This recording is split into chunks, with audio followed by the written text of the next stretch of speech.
live on Thursday, right? Thursday, February 12th.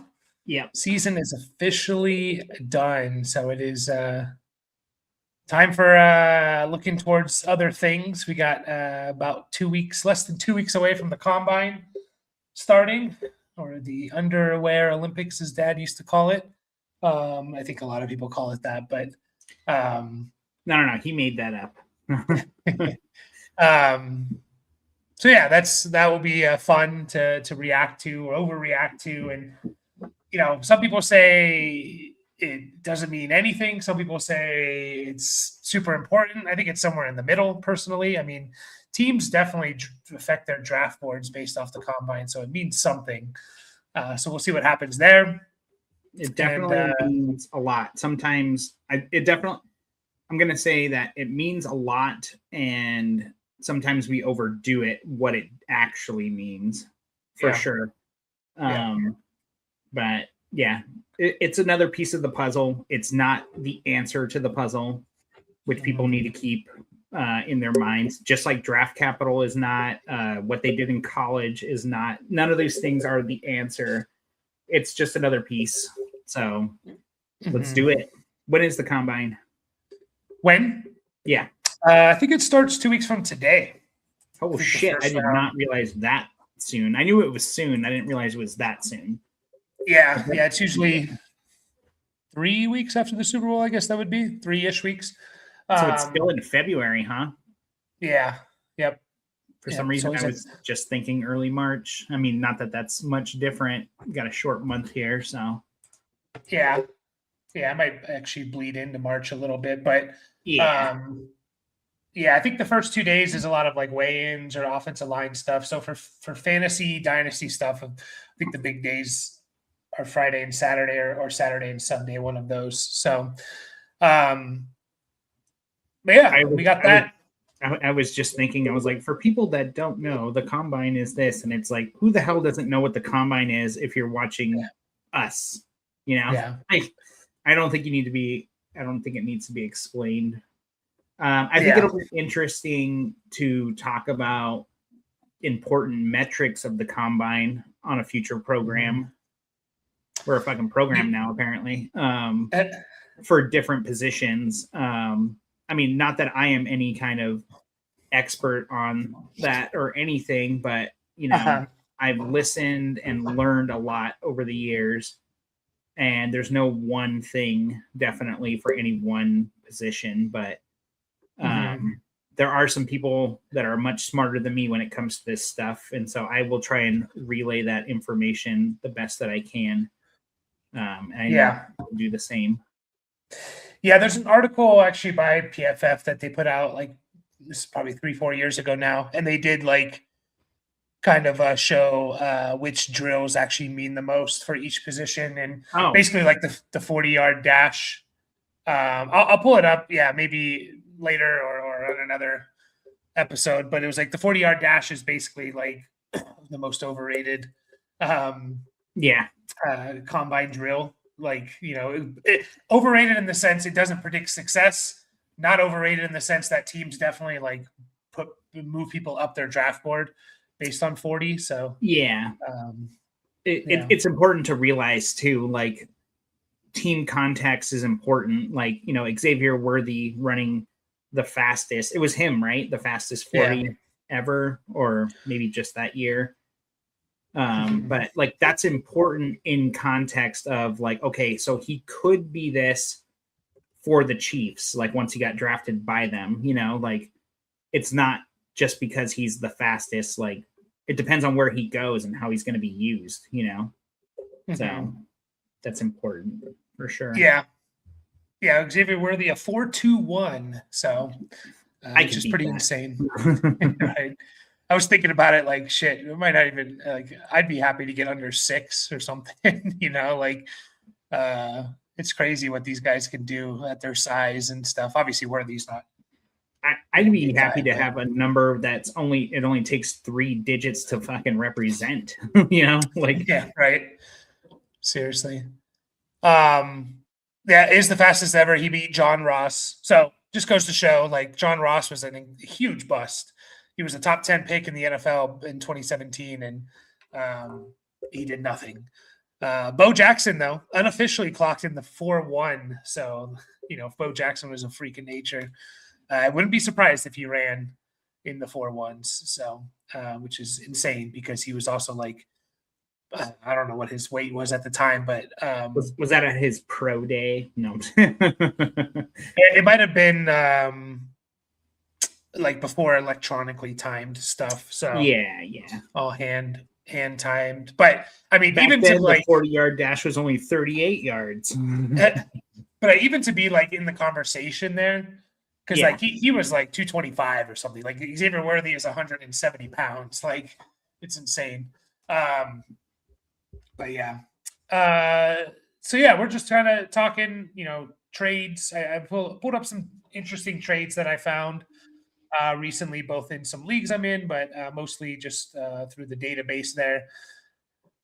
So if you guys have any trades that recently went down, drop them in, or just any questions at all. By the way, the next not big day, but the next date for us Dynasty players is February 17th, which is just less than a week away now.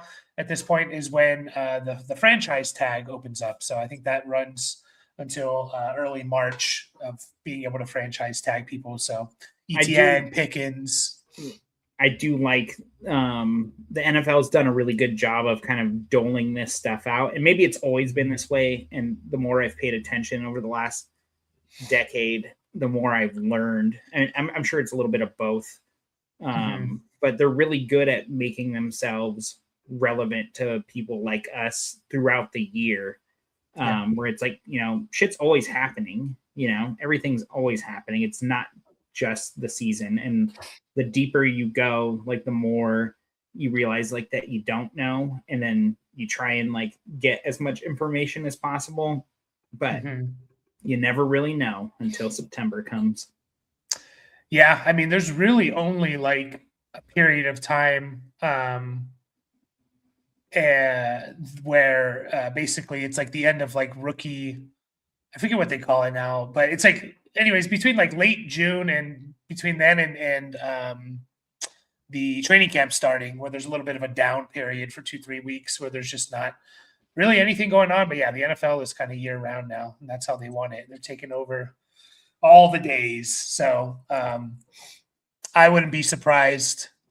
I know people are talking about the NBA does a draft lottery where like, the 10 worst teams get put in a lottery, and the worst finishing team has the highest chances, but they're not guaranteed the number one pick. I wouldn't be surprised if the NFL moved to that, just because like that gets a lot of views for the NBA. Yeah, more bingo balls with the Spurs on it or whatever.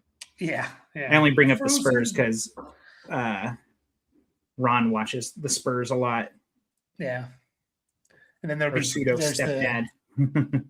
They did it in the 90s where Patrick Ewing, he was the obvious number one pick, and the Knicks got it, and they're like, oh, like because they used to pick envelopes, I believe it was, and they're like, oh, like they froze the New York Knicks envelope, and it was colder or something, and that so they could get Ewing on the Knicks and blah blah blah. What the fuck?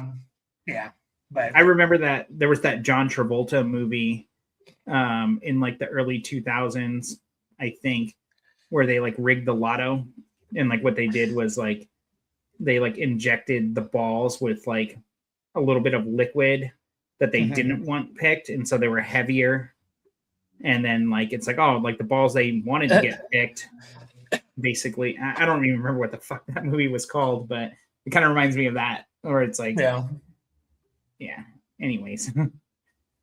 Yeah, that's pretty good. So Burrito Masters here. He said he had a startup and quarterbacks went crazy, which is a little surprising because all the startups I've been watching, quarterbacks are definitely being pushed down a little bit. But he says guys like Goff, Mayfield, Ward all went in the 4th round. So he has Stafford and 10 plus backups. Any advice for the next 6 months to fill that second QB hole and address QB for the future? He did get the 106, 112 in 2 seconds. So I've been hoping this will be more appealing in the couple of months. Yeah, the picks are always going to rise in value up until you're on the clock, really. That's when they're maybe the most valuable, potentially. Depending on who's there and who's shopping for what player, right? Mm-hmm. So yeah, I mean, who to target is going to be tough. I mean, who are your backups? I guess is one question here. Like, are any of them kind of like, are they like legit all backups, or like some of them like, I don't know, Malik Willis and Even Kirk Jacoby Cousins. Brissett, Kirk Cousins? Are they those type of players? Because if they're those type of players, like, and you have a handful of them, you probably have a QB2. I mean, I don't know if they're going to perform at the QB2 level, but you have a QB2. I mean, yeah, like, can you go out and try and get, man, so hard. Like, quarterbacks are always hard to trade for, but I think, even, yeah, go ahead. Sorry, it sounded like you were like right in the middle of something there. Oh, you're good. Good. I think honestly, like, and it's so hard during startups, like, but this might be one of those situations where, I mean, let us know a little more context for your league, like right here in the chat. Tell us, like, I mean, you obviously got some other really good skill position players. Like, if you weren't even going after these guys, so I mean, that means basically, I'm kind of curious, where did you get Stafford? Who did you get in the first 4 or 5 rounds or whatever to kind of dodge this, or not dodge it, but like avoid it, I guess. The run on QBs. It sounds like it might have been more like a startup like that we would be in, where it's like, well, I don't know why this guy's still here, because we definitely value quarterbacks in startups, in super flex leagues. But I mean, honestly, depending on the makeup of the team and everything, and that you're most likely not going to get anyone of like crazy value or even like any kind of starter this year, it might just be you're punting this year unless you want to trade some of these picks and everything to try and get somebody like a Darnold or something like that. Like, I mean, you don't even know if Stafford's going to start. Like, as of right now, we're thinking he's going to. He announced he's coming back. Oh, great. When he won the MVP. So even then, like, I mean, do you start going after, like, you just got to really think about how you want to build this team, right? Like, you just started, no one's played a snap yet. Like, do you have guys that are like super proven talents, that are maybe even just in bad situations or even good situations? Do you have a CD Lamb versus a Justin Jefferson, for example? Like, those two guys have different outlooks for this next year, as far as we know right now. So that can kind of dictate, maybe you do try and like punt the first year, which is always kind of like a hard thing to do right after a startup. But you just kind of have to be realistic with it, and do you want to start trading your future for a team that you like, for kind of band-aids for something that you're lacking? Or do you just kind of basically say like, no, maybe not this year. We have a good QB class in the making, supposedly, again, gets back to like the combine talk and like predictive things and all that stuff. QBs are always hard, right? Like, we know there's going to be some, we don't know if they're going to be any good. They could all be busts,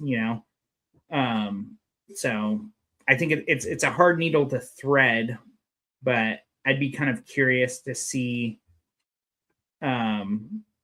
where some of these guys went, and maybe you do just kind of play for the future to a certain extent and not give up these younger, like, talented assets, and just kind of assume like you're going to have to like figure that out a different way. I mean, obviously you can trade that 106, that 112 and start getting some pieces and stuff, but if you're putting band-aids on it and it doesn't work out, you could be setting yourself further back, especially if you start trading even further picks down the line. Like 27s and 28s and stuff. dig the hole.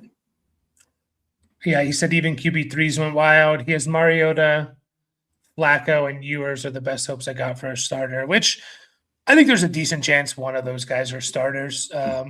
For some games. Yeah, maybe for the season. Like, I wouldn't be shocked if Mariota goes somewhere and he's like a bridge quarterback. Again, we mentioned it all the time, but 8, 9 teams need a quarterback, and 1, maybe 2 are going to get that covered in the draft. So what are these other guys going to do? I think Mariota can easily look at what Jacoby Brissett was doing. Like, he can be brought in and be a quarterback. Ewers, they're talking about is Quinn Ewers. Are they just going to move on from Tua and kind of swallow that contract, kind of like what the Broncos did with Russell Wilson? And look where the Broncos are a couple years later. They're in the AFC Championship game. Or the Browns. They're not there, obviously, but I mean, they basically have to eat Deshaun Watson's contract, which go get him if he didn't get drafted. I'm sure he did in the 16th round or something, but you never know. Yeah. I mean, even guys like Anthony Richardson, Justin Fields, can you buy low on these guys? There might be a shot there with a couple of them. I mean, can you buy low on Aaron Rodgers and just hope he comes back? Someone might be willing to take a chance on selling him. Like you said, Kirk Cousins, Geno Smith, these type of guys, Tanner McKee. Yeah. In the draft, I mean, you could reach, I doubt Mendoza falls, especially considering how these guys are drafting quarterbacks at the 106. Obviously, if he falls to the 106, you scoop him up, but I would be shocked if he did. Ty Simpson's the other one. Like, I think the 106 probably too early for him, but it also depends on where he goes. A very good chance he goes in the first round, and people would have said, "Oh yeah, the 106 is too early for Jackson Dart." Well, it wasn't. So, like, you could take a shot on him at the 106. I think he for sure going to be there. So. I'm sure I mean, Carson Wentz got drafted, but I mean, as of right now, he's still on the Minnesota roster. Yeah, I thought I heard something about him recently, but yeah. So luckily, you don't have to start a lineup right now. But I would be, trying to buy low on some of these guys again, like Michael Penix, JJ McCarthy, Kyler. I think all these guys are going to be starting next year. Very good chance that they are, and they're pretty undervalued. So can you go out and get them potentially?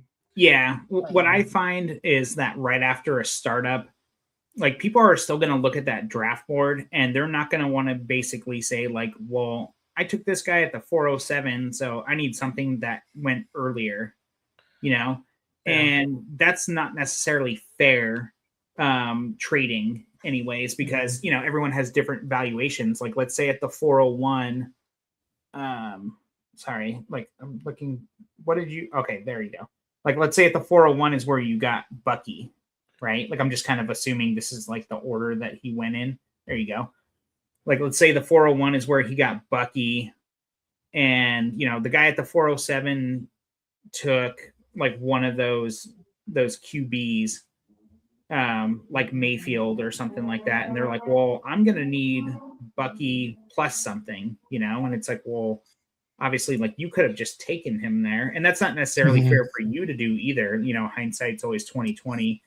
You don't know what the other people are gonna do, but sometimes, Mike, I think you have some interesting kind of like experience with this.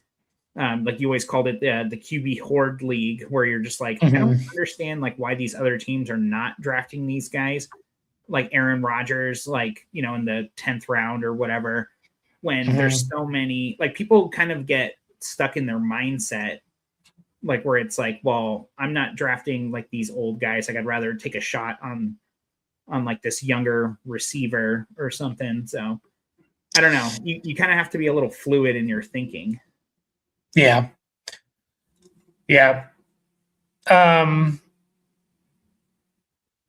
Kevin says he loves trading during this time. Yeah, I think it's the best time to trade and really take advantage of situations. You can also lose pretty badly too. Give my Achane and Ayuk, get Brees and Rashee Rice. Man, that is a rough one. I mean, obviously there's a pretty big downgrade from Achane to Brees given what we've seen, right? But like we have such high expectations for Brees, and like we know his talent is there. We don't know what his situation is going to be next year. We don't even know that for Achane, honestly. Like we don't even know his quarterback's going to be at this point. Like it's not like a locked in thing like Chase Brown, for example, like where it's like, oh, we know Burrow's going to be there, like assuming health and all that stuff. Head coaches change and it's tough. Like, how do you value Ayuk? Like you have to you have to have conviction, I guess, in a trade like this. Like you have to know or have to think anyways, or feel very strongly where that Brees is going to go to a better situation, which is very like it's basically like extremely possible, right? Like the Jets don't need him, but it's also very likely that he's just stuck there, and it's not like he's been terrible with the Jets. Just that there's more in the tank, and the downgrade from Rice to Ayuk is equally, and like it's the exact same conversation, right? Yeah. But Rice has bigger things kind of going against him than just like the Achane, like than Brees Hall does, I guess, right? So I feel like I'd rather just keep the Achane and Ayuk side, just because you have at least kind of like one more or less guaranteed thing there, with the possibility of Ayuk going somewhere like the Commanders. Like we all wanted to go there because that's where Debo went, and at least be a low end wide receiver 2, most likely a wide receiver 3. Yeah, and there's a connection with Jaden Daniels. They played in college together. Yeah. I think I'm going to go with the Brees Rice side. I mean, there's obviously I don't know. It sounds like the Rashee Rice stuff, which didn't sound great, was kind of like settled outside of court or something. Again, it doesn't necessarily. One, it's just a shitty situation in general, and then two, like, this is the second or third time like he's kind of come up in some legal issues, so there's character concerns there and stuff. But like that's big. That's something that I'm definitely like paying more attention to, because for such a young player to have like repeated stuff like this, like I'm kind of starting to extrapolate a little bit in my head anyways, where I'm like, do I want a guy that's potentially going to have an issue like this every couple of years, even to where it's like, okay, like now there's questions, and it could just be a great buy low opportunity. But I think I'm basically selling him at where he's valued now, which I'm going to pull up Keep Trade Cut real quick. But I want to say he was in the top 12 still for wide receiver. I'd rather just get out, and then if you can get him at that value, he's 13. I put out a video of just like looking at tier 1 players, and then players that I think could be enter tier 1 as soon as next year. And Brees and Rashee Rice are both in that, in my opinion, that both those guys can enter into tier 1 as soon as next year. You remember that Brees had an RB2 season in 2023? He was RB2 overall. Year? No, his rookie year was 21, 22. But it's been a while. Yeah, 2023, he was the RB2 overall. Points per game, it was a little bit less, but easy to forget that. He averaged 17.1 points per game. So, anyways, I think both those guys, like if Brees gets on the right team, he could easily be a Saquon Barkley like player. I feel like Saquon Barkley was kind of like, before he went off his 2,000-yard season, he was kind of in a position similar to Brees, where like, we know this guy's good, but he hasn't really proven it. Obviously, Saquon proved it more so, but over the last like couple years leading up to that 2,000-yard season, he was kind of like, yeah, he's good, but he's not like great. And so can Brees do that? I think so. And Rashee Rice, man, when he's played, I mean, he's been like a top 5 wide receiver the last 2 years. Now, 2024, he only played in a handful of games before he got injured. And then, last year he was suspended and then he got injured. So it's only like 10-ish games or so, but he was putting up like elite wide receiver production, and he's tied to Patrick Mahomes and the Chiefs, at least for a couple more years, hopefully. So I think I might just go with the Brees Rice side. And just because I don't really know what Ayuk is at this point, like you said, he's going to another team. At least that's what the Niners are making it sound like. He's already about to be 28 years old. It's just like, what is he? He's definitely going to struggle. I get, like, you make a good point, right? Like, both those guys on the other side, Brees and Rashee Rice, can still kind of elevate. Brandon Ayuk is never going to get beyond wide receiver 2 territory, not even high end wide receiver 2 either. Yeah. Like, that is his ceiling given his age. Like, he can go out and have like a crazy, 1,1700 yard, 10 touchdown season, and he still won't move up that far. Like, he might in season, and like, obviously that's very, very unrealistic to even think about, like, I'm not even saying that's like in the cards really, but anything's possible, I don't think he's that kind of talent.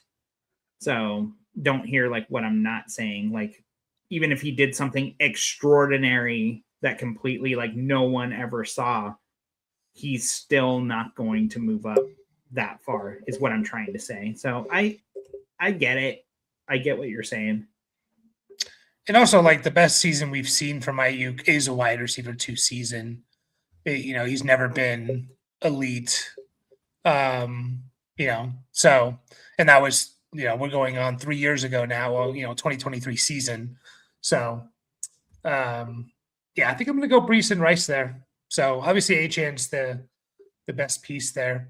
So Dylan is our newest member in the Poseidon League, and he made a trade right off the bat with Garlic Bread. He sent away Jacoby Myers and Alec Pierce, and he got back the 304, 201, 301, 206. So a couple seconds and a couple thirds for those guys. What'd you think of the trade? Now, important to take note that this is a deeper league. So guys like Jacoby Myers and Alec Pierce are 100% starters in this league. Clear cut, like, it's not a shallow league at all. So these guys are in the starting lineup each and every week. Even Alec Pierce, like, from 2024, obviously he was awesome in 2025, but even Alec Pierce from 24 was probably in lineups more often than not in like a 12. Obviously we didn't have that league in 24, but in a 12 by 12, he was, 800 yards, 7 touchdowns, is probably in lineups in that league. So what'd you think of the trade? And I thought it was an interesting one. My gut reaction was like, oh, I want the picks. But then I was like, yeah, but the players are legit starters in this league too. So I think it's a pretty even trade. But yeah, I don't think it's completely like one-sided, like where it's like, I mean, I was kind of looking at like the 201, the 301 for Jacoby Myers. Well, I'd rather have Jacoby there. And Alec Pierce, like, that one's closer, because like, I mean, the 206 is already like a nice piece, like at face value, I guess. Like, I still don't know enough about the rookie class besides like what I've heard from, you and others as far as like the depth of it.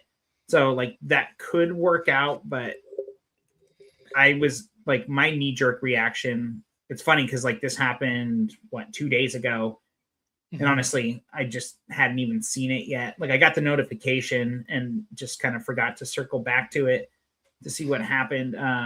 I'd rather have the players given the format, but loading up the quiver with 4 picks for 2 guys that are not necessarily like high end, like that's okay. Like that's not bad. I do think it's pretty close to even. Like I can see both sides of it, but I'll take the players. Yeah, and just for reference, so again, it's a 12-team start, 12.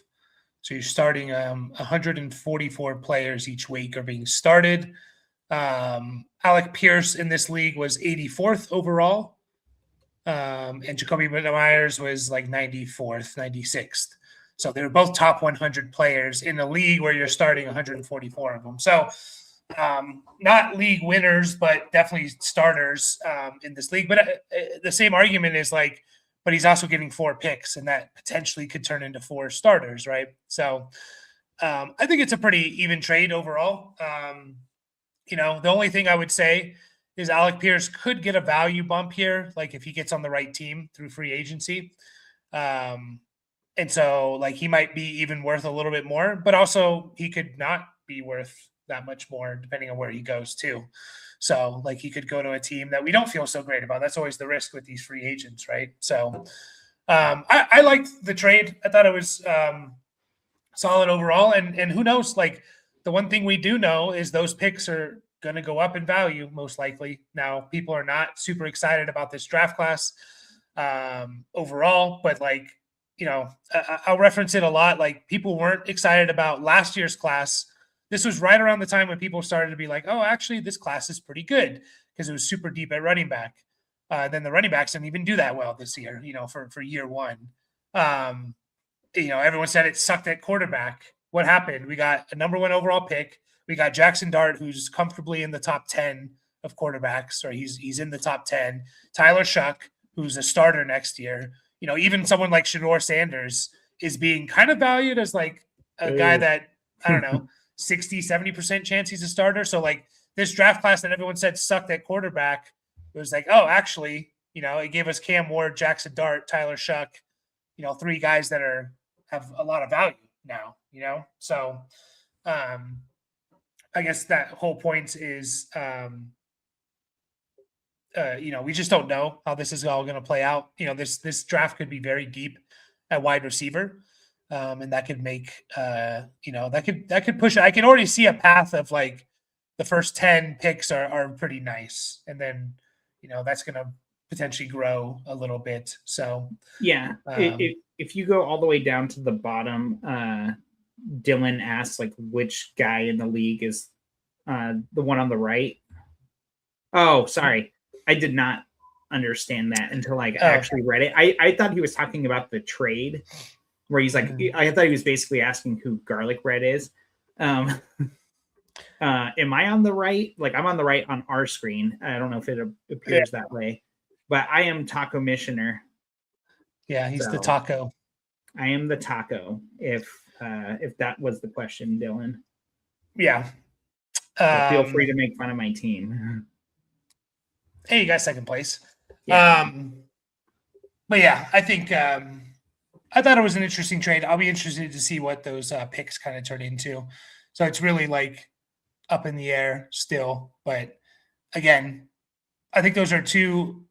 Like we know what those guys are. We don't know what the 201 could be, right? Like that could be something like that could be the best piece easily. Like in the we know what Myers and Pierce are. And honestly, like, are we expecting Alec Pierce to repeat what he did? That's another thing too. Like, I think he's closer to what he did in 24 than he is in 25, which it's not a huge difference, but it's enough of a difference.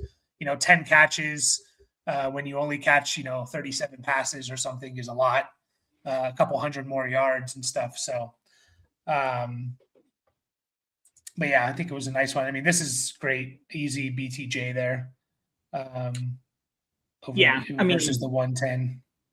Obviously, the classes are completely different, but look at what could have been with that 201 last year. Like you could have gotten Dart there. Like you could have gotten Judkins, one of the tight ends. You know, you could have gotten Scattaboo. But I mean, it easily could have been. I mean, Caleb Johnson wasn't falling that far. You know, could have been Golden. Like it's not all roses for sure, and the classes are different. But yeah, it could definitely become the best piece for sure. Yeah, I felt like Luther Burden was going there a lot too. Yeah, he was. Even Emeka Ibuka. Yeah, would sneak into the second round. But yeah, I mean, it was really deep with running backs there. So, yeah, easy BTJ there, Kevin. No, you can't just brush over Kevin like that.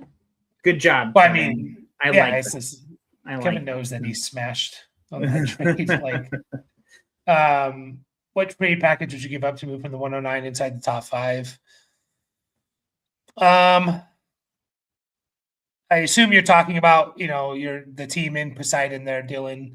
I mean, I think that's a pretty, in this draft class, and you're kind of mentioning it here, where there's a fall off after the 101. There's probably another fall off after the 104, 105, another one after the 108 potentially, although that could stretch to the 110, especially in a 1.25 tight end premium. Kenyon Sadiq's going to be comfortably in there. So I think it's a pretty big jump up, though. And you're still going to be kind of like, if you are just trading up to the 105, you're basically going to be taking like one of those 3 receivers that falls, or the tight end.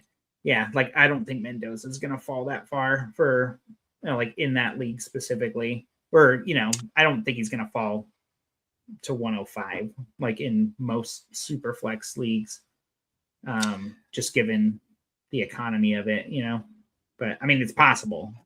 Yeah, but if you move up to the 105, then you're guaranteed either one of the 3 receivers or Mendoza, or I guess Sadiq if you evaluate him. That's what I was saying. Like, I think it's one of the 3 receivers, and maybe not even the one you like the most, or Sadiq if he's there, given the tight end premium. So I think you're gonna kind of be stuck with whoever's left. Like, you're gonna have the choice out of like one of 3 guys, so yeah. I mean, I'm at the 104 and I would draft Mendoza. So there you go. But so trade up to the 104 with Mike, I guess. Yeah. But I would say I wouldn't be shocked if he does fall to the 105 in a lot of drafts, because again, people love those 3 receivers and Jeremiah Love. So I don't think I think the 104 or 105 is probably more likely where he's going to go, just because people are down on quarterbacks. There's already stuff coming out of like, how good is Mendoza? Yes, he's the number 1 pick in this draft, but some people said like, oh, I had Cam Ward a little bit ahead of him and stuff. Like, there's other people saying like, do the Raiders actually trade off the pick? Considering they have 3 quarterback needy teams, Jets, Cardinals. I thought there was one more, but Jets and Cardinals, 2 quarterback needy teams right behind them. And you kind of, you fill up for 2027, which is supposed to be a way better draft class for quarterbacks. So, yeah, I don't know. I'll have to look at your team, Dylan, and really see like what I would do for that trade up there. Not for myself, but I'm saying like to trade up to the 105.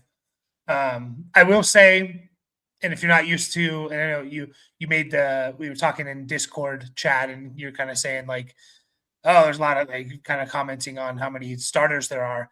It tends to lean towards like the team that can really fill out that roster, even if they don't have studs, even just a couple of studs, but they can fill out their roster, is probably going to do better than the team that has like 2 or 3 studs. Yeah, so, you'll be shocked by some of the guys that are getting started. I mean, it's 144 guys, right? Like it goes deep, it goes very deep. Yeah, I mean, just trying to like look through and find who was like in that range, but I mean, who are you starting in the championship game? Was there anyone crazy? God, yeah, I don't remember, honestly. Product of too many leagues, I guess, which I just shed 3 of them because there was a huge shakeup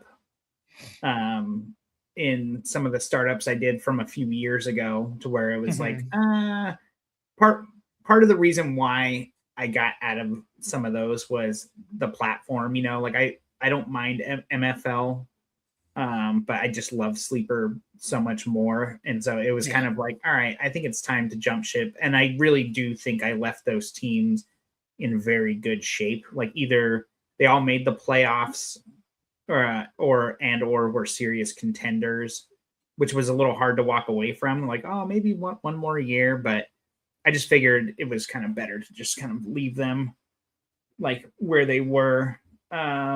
So hopefully I can be a little more focused on what I would consider my more important leagues.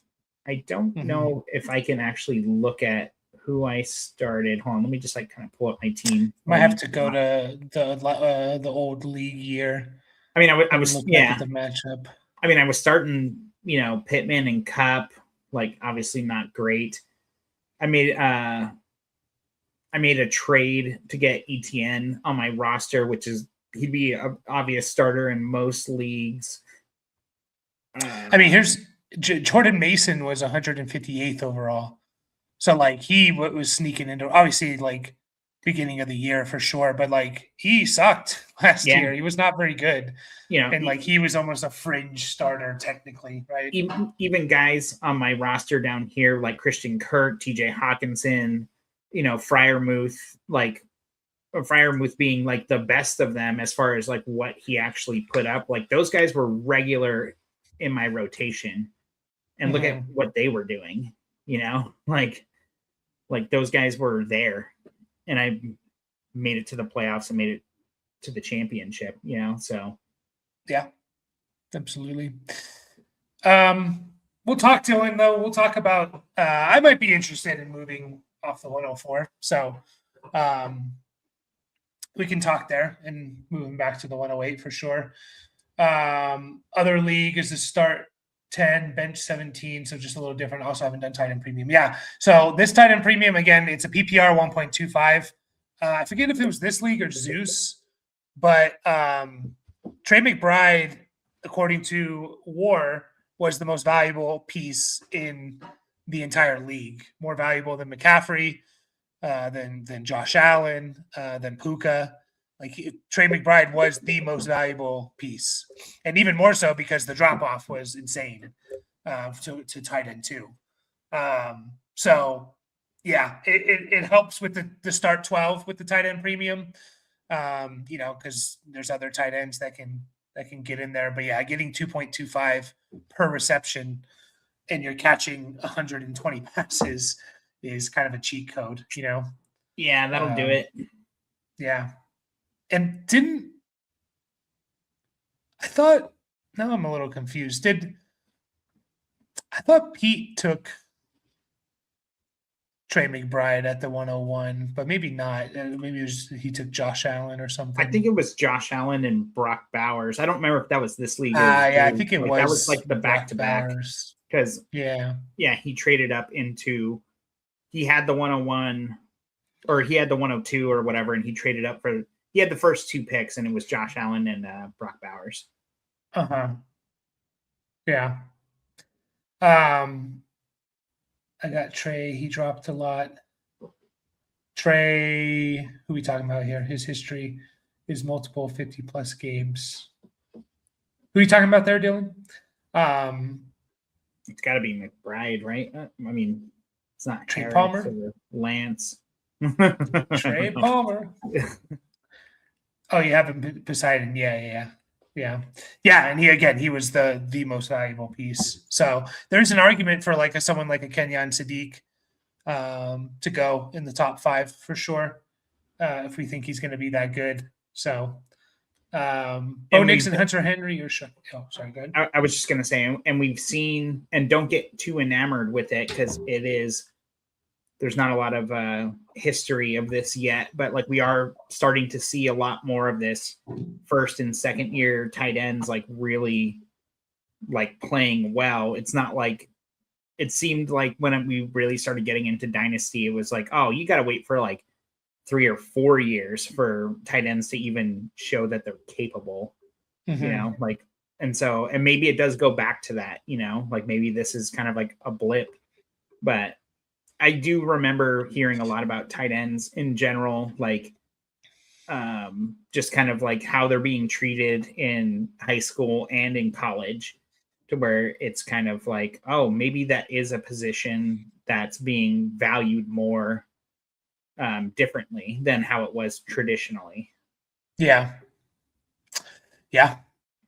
It is, you know, also there's a lot of like they're less dependent on like tight ends. Like, okay, we're just going to use them more as like a slot receiver or something. So, well, who are we doing here? Bo Nix and Hunter Henry or Shuck and Ladd? I think that's an interesting trade. And I actually might. Do I go Shuck and Ladd? I'm just looking up Hunter Henry's contract right now because I think he has another year with New England. I think it's kind of easy for me to go Henry and Nix,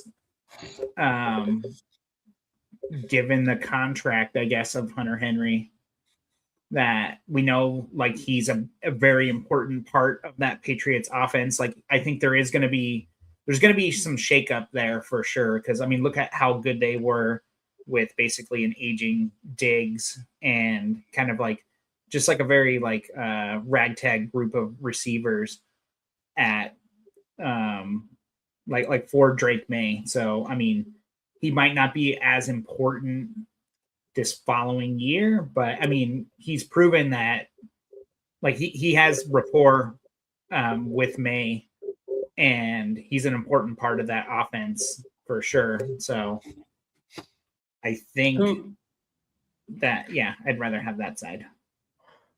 Tyler Shuck took over as the starter in week 9. Who averaged more points, Bo Nix or Tyler Shuck? From I gotta go Nix. Tyler Shuck by a full point, 17.6 to Bo Nix's 16.6. I can't remember if Bo Nix left week 18 early, so that might be affecting it. He does only have 10.5 points, so he might have left that game early. But even if I take that out, it's going to be basically like even. So I don't know, man. I mean, you get McConkey with McDaniel coming over.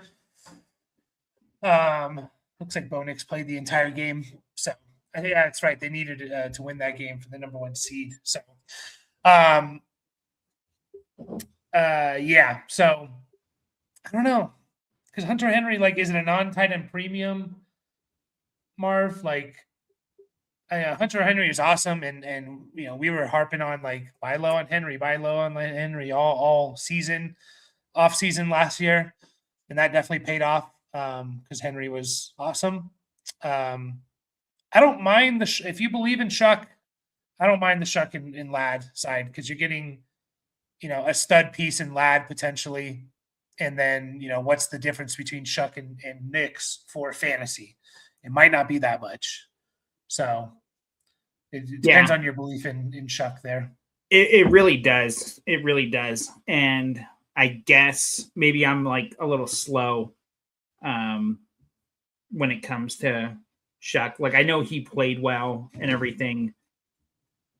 Things change a lot more rapidly at quarterback now than ever, you know, so I wouldn't be surprised if he doesn't even get to start all the games next year. Like, I don't know who's like, Rattler's not going to take him off the field necessarily.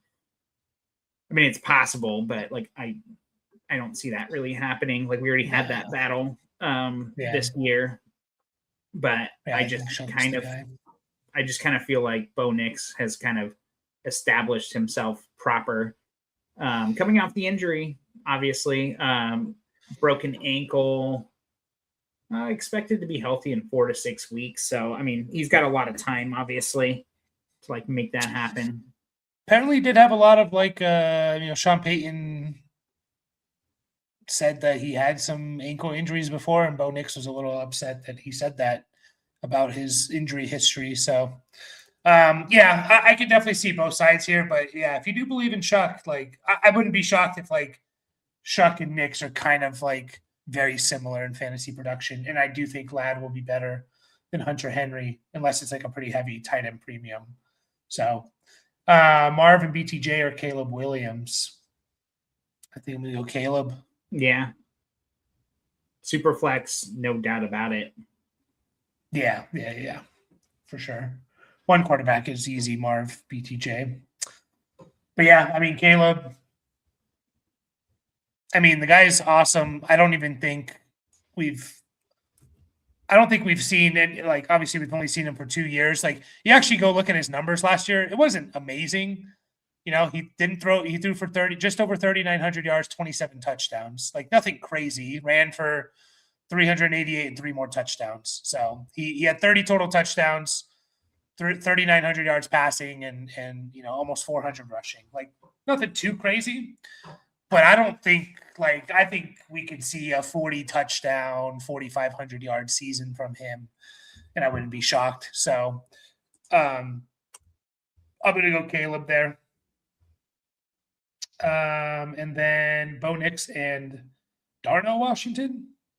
I know. Like when I saw that, I was like, fuck, what's Pat Fryermuth's contract? Are we really talking about Darnell? I mean, Darnell Washington, didn't he blow out his ACL or something?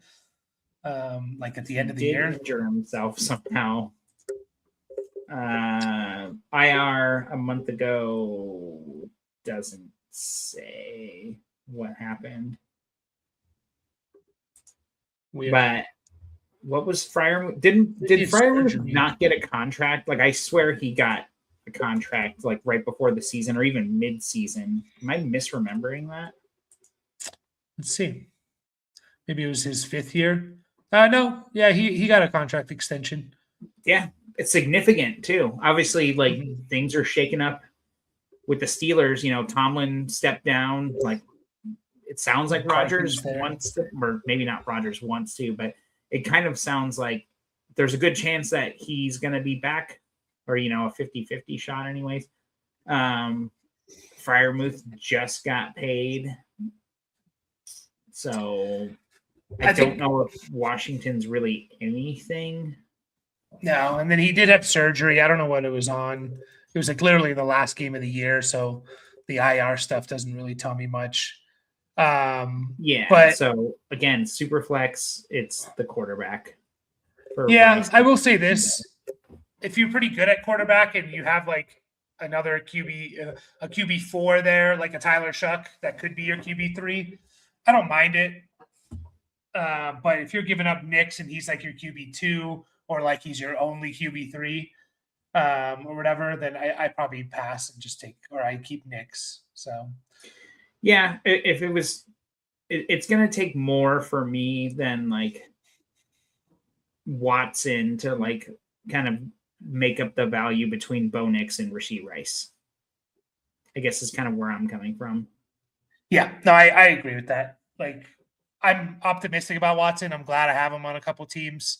Yeah, definitely. And stuff like that. But like, the dude needs to stay healthy for a season, and he hasn't proven he can. So, yeah, we'll talk about the 101 and 104. And he's also interested in Fields and Olave. So Dylan's making moves. Should we be trading all our 26 picks for 27 picks? It depends where they're at there, Michael. Good name. But for the most part, yeah, especially later rounds. Like I would happily trade, the 206 or something for a random 27 second, 205. I'm probably just doing that because I do think next year's class can be incredibly deep, like in 24. So it depends what picks you're talking about. Have you started putting out? I know you've been looking at guys already. This is a window a little bit for the listeners, like how much we actually talk off camera, especially these last few weeks. But like, have you actually started? I assume you've been scouting and everything. I know I told you I would help you kind of fill that void because our dad was a big part of that with you. And I'm sure it's going to ramp up now that we're past the Super Bowl and heading into the combine and stuff, but have you already, sure you've been looking at tape and everything, but have you really been scouting as hard as one might think, or are you just kind of getting ready to really ramp up into that? For most of the top guys, I haven't gotten very deep yet, but yeah, for most of the top guys, for sure. My issue with this class is, I think it's what's going to make or break it is the running backs, and like Jonah Coleman is like considered like the number two, him or Jadarian Price, who I really like. So two Notre Dame running backs, potentially 1 and 2.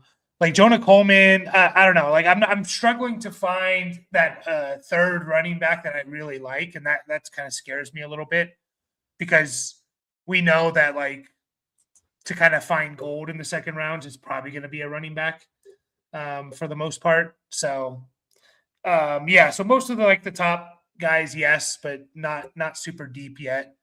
So I like to let combine performances will probably judge who I kind of get into next, I think. Yeah. And like I definitely like deep with the receivers though. Sorry. I have gone pretty deep with the receivers, like 10, 15 deep with them. So running backs, I'm like, no. That's actually like so like I know I've kind of said it on here before and to you like privately, like I want to get more into that, and I can be a little bit of the audience surrogate, like I had the benefit for years of listening to you and Dad talk about that stuff, and like I always wanted to, and but it was kind of like, well, they don't need me necessarily, like not that I wasn't needed, but it was kind of like, okay, like it was easy to kind of leave it up to you guys, but I wouldn't mind being a bigger part of that, and I could be kind of like the audience surrogate a little bit, like, all right, so what are you actually looking at, like I think it's really interesting, but I've just kind of defaulted to people who know more than me in the past. So look forward to that, you guys. Yeah, I would say the biggest thing for me is just like I really like receivers that can just, it sounds stupid, but like get open, and like I just kind of fade the receivers a lot that don't create a lot of separation stuff. Like even what's weird is like BTJ, for example, in that draft class. Like I not that I didn't have him as like a first round guy or like top 5-ish guy, but I was kind of like, like I'm a little bit higher on some other guys than him, and that hasn't really panned out either. Like Worthy was one of them, that I was a little bit higher on than like BTJ, and obviously, that didn't play out that way and stuff. But I don't know. But to see like BTJ kind of struggling now, Keon Coleman was another one. I was just like, I'm out on this guy. He can't separate and stuff. But yeah, we'll definitely talk more about that. But we'll probably get out on this one. So Jay says he needs some help or advice. He has a good core. He has Hurts, Nix, Puka, Neighbors. Traded Kenneth Walker mid-season, but need to upgrade my running backs. It's hard to get top guy. Yeah, top running backs are going to be hard to get, especially how they've been performing lately. Names that can go after. So, I mean, obviously the top guys if you can get them, but I kind of think like Bucky and Breece Hall are two guys that I think could enter tier 1 potentially. So I felt this way about like Drake May was like the one big call where it's like, I think I'm valuing him as like a potential tier 1 guy. I think Bucky and Breece Hall, even though they are, both in the top 12, could be like really pushed up to tier 1 guys, especially Breece Hall. You kind of have to make the move now. I think Kyron's pretty underrated. Kenneth Walker, man, I was so excited to buy low on him everywhere, and then he just went off in the playoffs, and it's like, well, that kind of sucked because now I can't buy low on him. That coupled with the Charbonnet injury too, even though we don't even know that Walker's going to be there, but I mean, why wouldn't he be almost at this point, at least as a tag? I mean, honestly, like that RB8, if you go to keep trade cut, that RB like 18 to 24 range, like Kenneth Walker, Yeah, Josh me too. Jacobs, ETN, Javante, Derrick Henry, even Swift, who I believe is still under contract with the Bears. Like those are some players that I'm going to be targeting because I don't understand why Josh Jacobs is all the way down at RB19. I think there's actually like even if you expand that scope a little bit, like it kind of really depends on your team makeup, you know, like did you make the playoffs this year and just had like one bad week and you were out, or even like made it to the championship or even into the second week of the playoffs? Like that's a lot different, like the guys that I would be going after than if you're kind of like rebuilding, right? Like it's not all just age, but I mean, guys that are like the situation's unknown for like what this year is going to be, who are, you know, kind of like second ish contract guys, you know, like ETN, second ish contract guys, meaning they haven't gotten it yet. And you think they could, are like ETN, Javante. There was someone else I was just looking at. What the hell? Even Chase Brown. You know, like those guys are in like a category, or like they kind of fit the mold of a build more than like, I mean, it's easy to say like, oh yeah, go after like Derrick Henry, Saquon Barkley, CMC.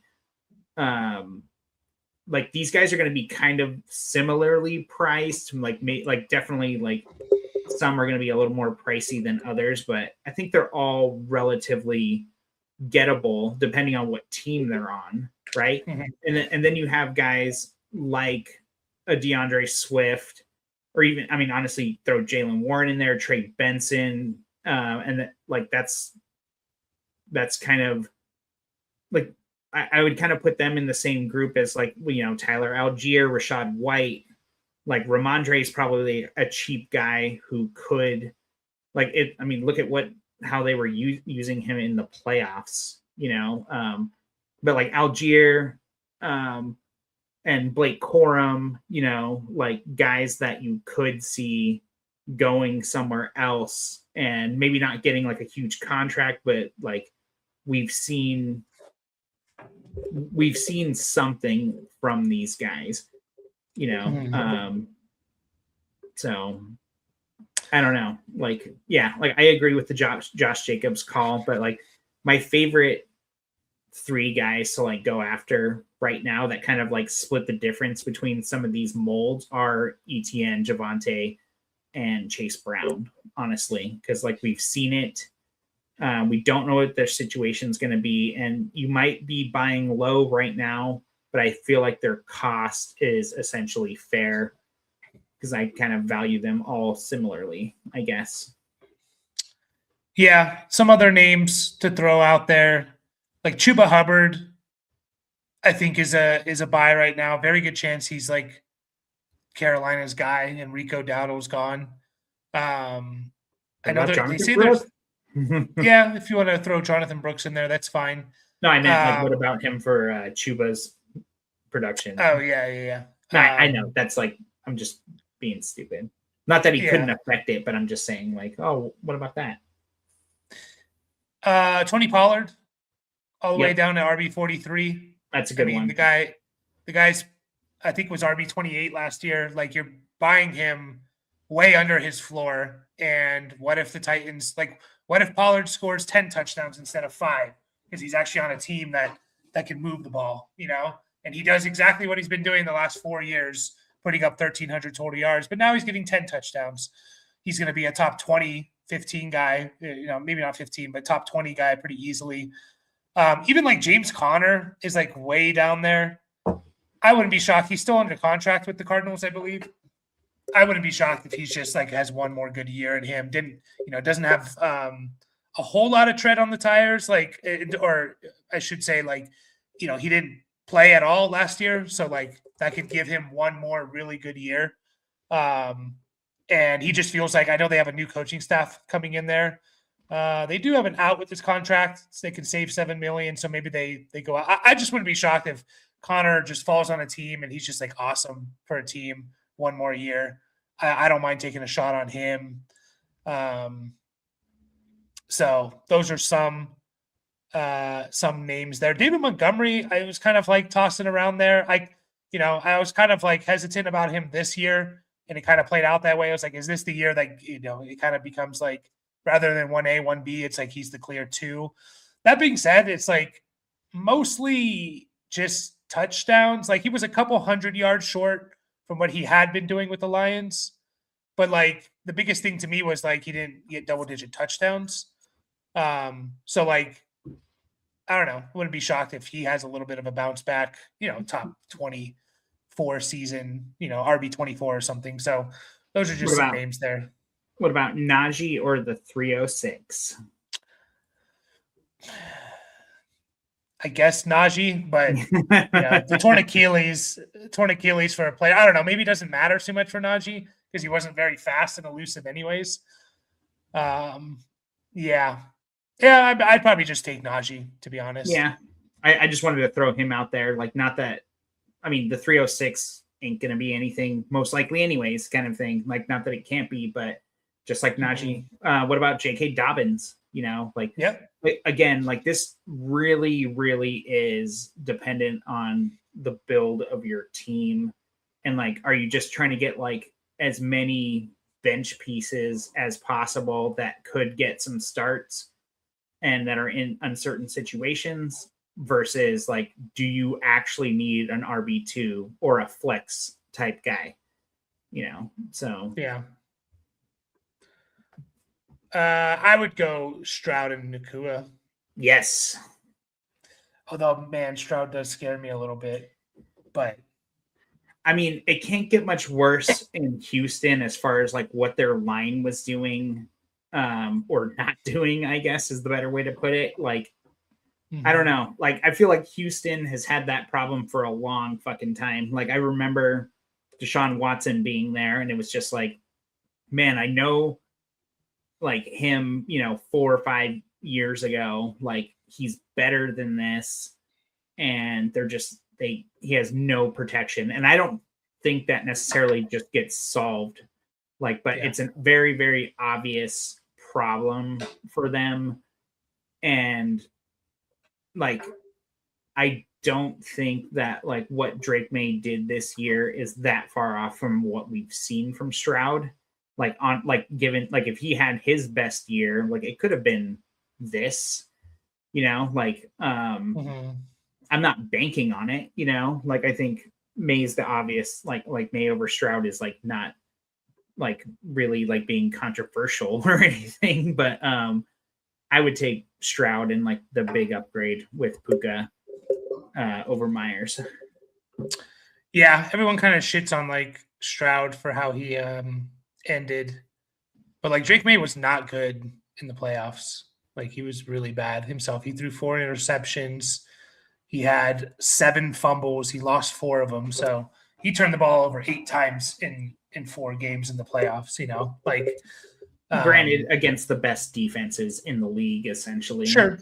So yeah, I mean, Stroud was playing tough defenses as well, right? Like he played the Chargers and the Patriots.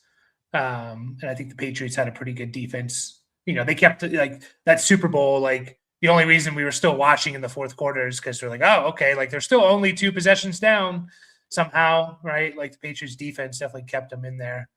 So yeah. Now I know Stroud had like a horrendous game, the 4 interceptions and he had 5 fumbles and 5 interceptions in 2 games. So he lost 2 of those fumbles. So he turned the ball over 7 times in 2 games.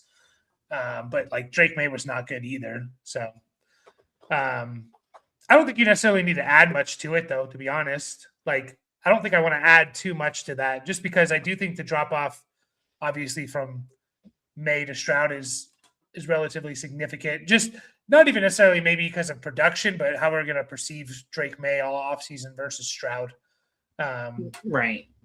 So I kind of feel like the situation for Drake May like as far as his pass catchers go, and maybe some more designed runs. Not that like, anyways, like I think it can only go up for him, but similarly, like given like what Stroud was doing with what he had also is kind of like you can kind of make the case like there's definitely some parallels there given the line. Yeah, their offensive line sucked for the Patriots too. Like near the end there. So their